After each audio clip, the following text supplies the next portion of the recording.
Hello, and welcome to Tell Me About Your Book. My name is John Christian. Today my guest is self-published author Harry Navinski. He is from England, and he has been writing a series of books based around a character who is a detective working for the CID in Edinburgh. One of his books, in fact, takes place in India. Sound interesting?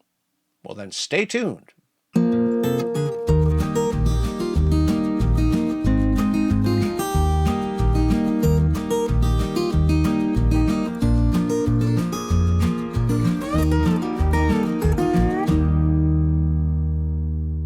Hi, Harry. Welcome to the show. Hi, John. Good to be here. Good. I understand you have written or are in the process of writing a series of books. Is that it?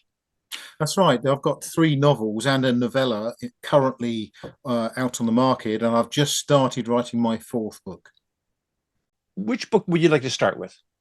Well, if I start at the beginning, and actually, what I was thinking of doing is briefly mentioning how I got into writing in the first place, Okay, very of briefly, and then course. go on to each of the books. Yeah, if Yes, that will help. please. Great. Quite a long time ago, back in the 70s, when I was still in the British Royal Air Force, I was asked to write articles for our local base magazine. And that got started me off. And then I carried on writing articles for many years at other stations. And eventually I created my own magazine, which was called RAF Active. It was all about sports and adventurous activities. And I wrote a lot of the articles in that initially, and then became the editor of that magazine. And that's still running now. But that was all very reportive stuff. I hadn't done anything creative until after I'd spent 6 years living in India on anti-human trafficking work Mhm. and started blogging. And while I was blogging, somebody said, I really like your blogs and you should write a book. So I gave it a go. When I came back to the UK, I went off and did a creative writing course. And I came out of that inspired to write my first book called The Glass.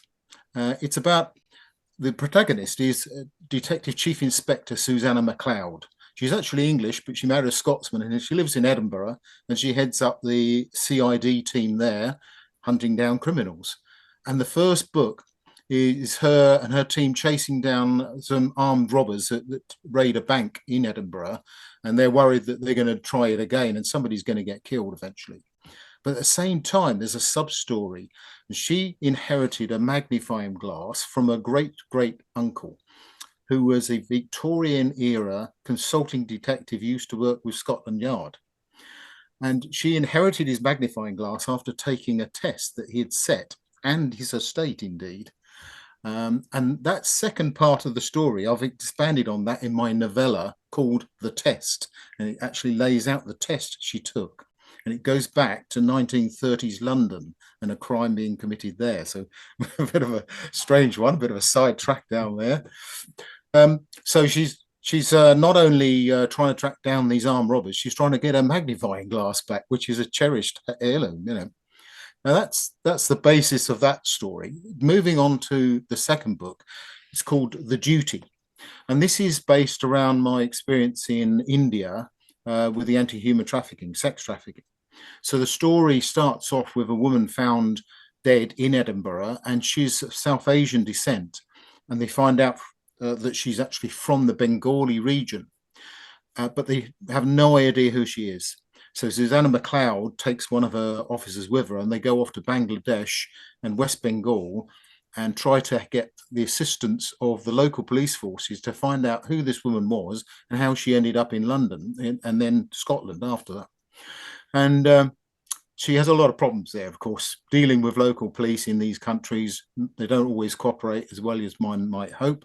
But with the help of some of the NGOs in country, she manages to find out who the person was, and from that find out who brought her to the UK, and eventually, of course, ended up murdering her.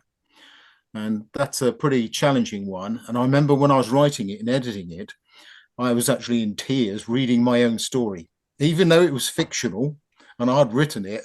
I still had tears in my eyes because it Mm. was based on what I know happens in that country and how evil that trade is and the impact on those people, you know.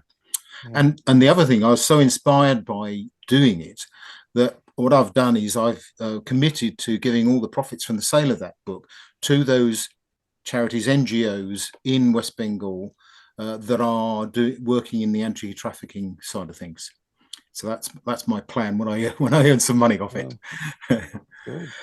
That's my second novel. My third novel then is the Key to Murder, and this is wholly based in Edinburgh.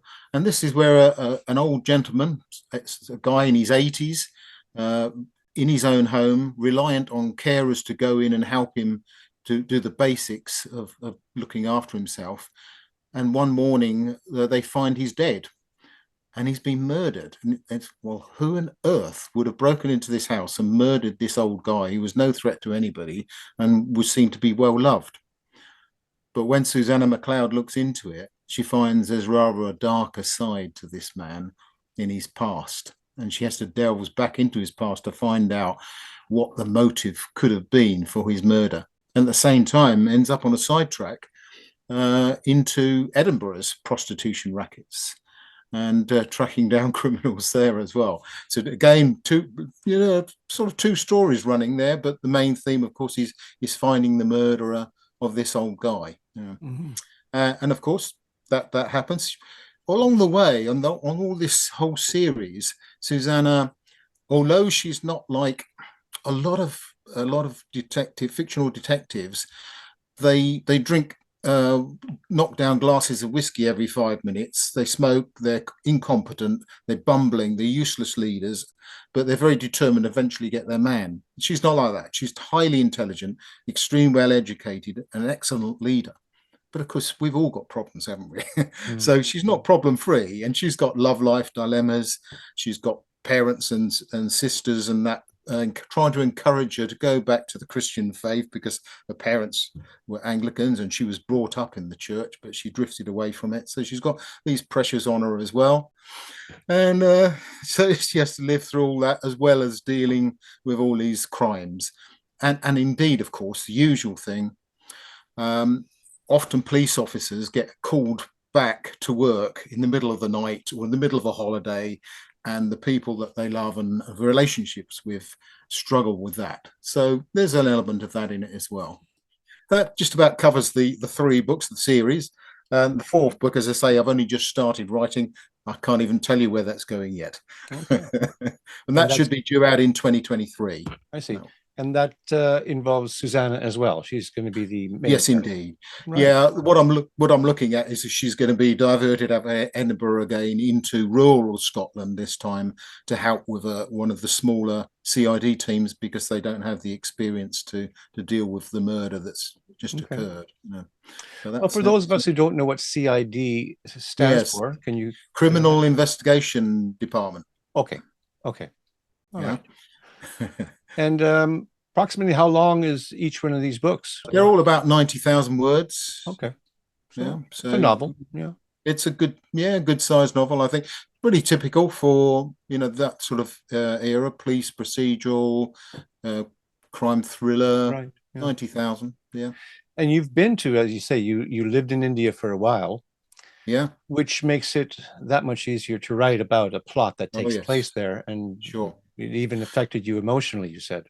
Yeah, absolutely. Yeah. So I was revisiting those places in my mind, and about half the book is set outside of Scotland in those countries, right. And the reader goes on the journey with her as she goes out into rural West Bengal and visits little villages surrounded by paddy fields and deals with the locals and talks to them, as well as the cities, and dealing with gangsters and pimps that threaten her life.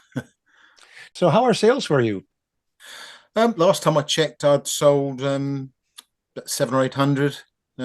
Probably about 800 now of my 3 books. But you know what? It's really difficult being self-published. Because you haven't got a marketing department behind you with stacks of money who know exactly what to do and can place you in interviews like we're doing now, but on the TV and radio where you get a lot more coverage. So as a self-published author, you're trying to do it all yourself. And it's hard work, and I'd much prefer not to have to do that. It'd be lovely to just be able to write and let somebody else deal with that. Yeah.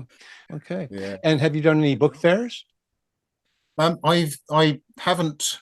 I've done talks, author talks at Okay, various venues. I see. In fact, I'm doing one next Tuesday as well in my local town, for a relatively small audience, and they usually are fairly small audiences. Right, I'm not well known enough to be invited to a large book fair and be one of the celebrity authors. right. You know. But you do some readings, as you said.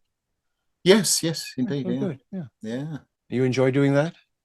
I do. Yeah, it's good to read my material. In fact, some people suggested I should create my own audio books.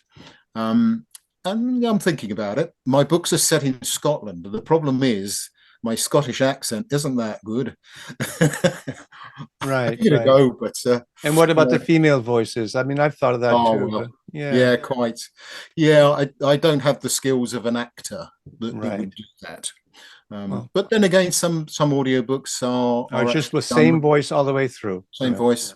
Yeah, which mm, yeah, so it might work. Who it knows? may work. We'll Yeah, maybe give it a try one time. yeah. Well, it Yeah. takes the technology. You need the microphone, the skills for editing, and all that stuff too. Indeed. It's a whole Yes. different discipline. Yeah, You need your own little studio like you have absolutely. there, don't you? Yeah, I could do it if I Yeah. want, but I just know that just takes a lot of work. Sure. Yeah, Yeah. absolutely. Yeah. So beyond the fourth book, do you Mm. think there's going to be a fifth one? Yeah, I've already got about another 8 titles and premises written down, waiting to roll at some time. But yeah, I have to be inspired which one I'm going to go with, or I might come up with a completely new one again. And a lot of my books, say, have been inspired by going on a creative writing course, which is good. I come off it one exercise. Here's a 10 or 30-minute exercise. Write something about this, and you come out. Whoa, there's a start of a book there. It's amazing. Well, yeah, it's easy and probably prefer to write about what you know. Yes. The reason your Yeah. India story is probably good is because you've been there and you can do it. But I suppose you Yes. can write about being in a foreign country you've never been in. A lot of research would go into that, though, and You I'm would not sure have that to. Yeah. you get Yeah. the same feel at all. No, I think it's better if you've been there. And I mean, I don't live in Edinburgh. I actually just over the border in England, Hmm. but Edinburgh's nearly not that far away, and I visit there quite often. And of course, Google Street Maps is a fantastic tool. Sure. You can wander around the whole of the city looking Oh, at yes. every street and the buildings on it. Right, right. So that's a very helpful tool, and Yeah. the internet generally, isn't it, for It is researching things? great for research. Incredible tool. Any But question I have, I just put into Google and generally could answer it for me. that's right. Yeah, me too. So, But I do like to visit the places I'm talking about, so I right, can right. be authentic. Yeah. Having been there, it's not just seeing it on a picture on the screen. Hmm. It's having been there, sort of felt it, seen it properly. So you're right across the Helps. border in England. I know of a Yeah. town called Carlisle. I know some people Oh who yeah. live there. Yeah. Well, I'm just down from Carlisle, Okay, down on the west coast of Cumbria, okay. which is very near the England's Lake District National Park, Hmm. which is one of the most beautiful places in the world. Of course.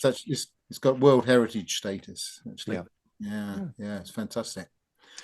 But just going back to my books again, I mean, they're all available on Amazon. And of course, I've got a website, harrynavinski.com, and I'm easily found because my name is unique. But right now, just at this minute, if anybody wants to go out there and look for it, my first novel, The Glass, is free on Amazon for the next few days. So it's a giveaway for first in series, in the hope that people might like it and perhaps they'll go on to buy more of the series later. But hey, it's there for a freebie if anybody wants it. Okay. Now you said the first few days. You know how this works, right? Ah, of So course. what are the dates that it won't be free? When's the capper? It's okay. It's only available the 16th to the 20th of November 2022. All right.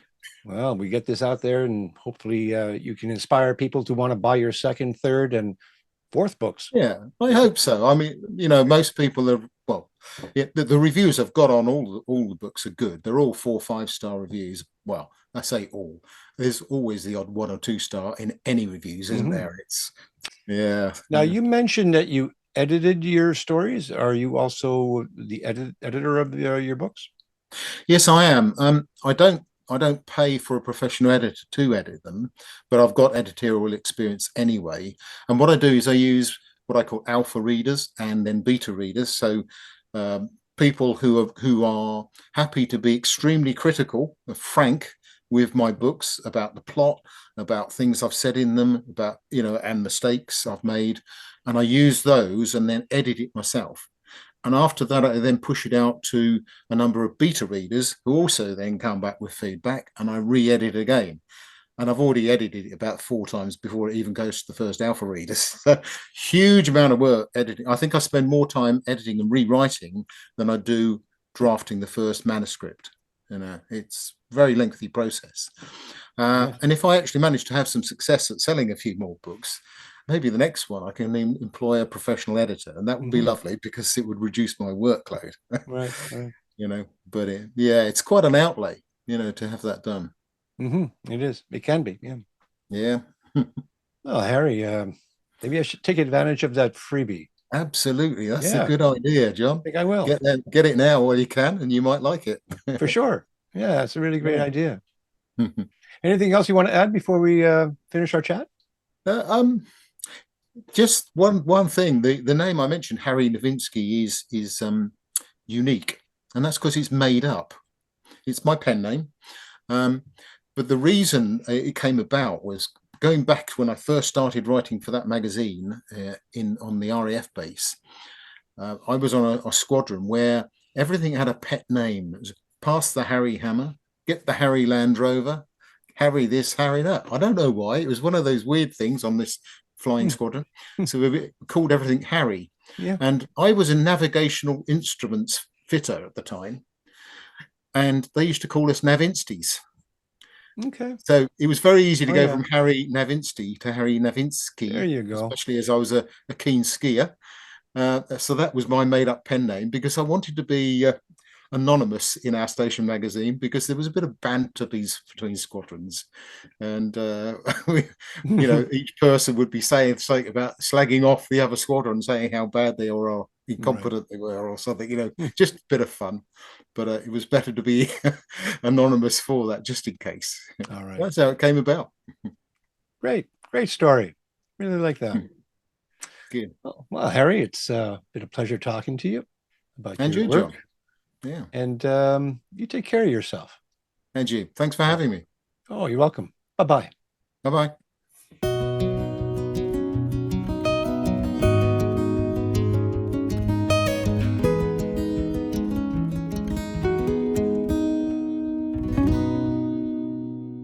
And that's our show for today.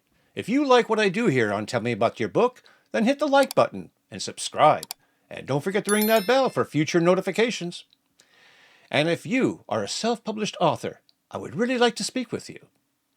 Until then, keep on writing and be kind to one another.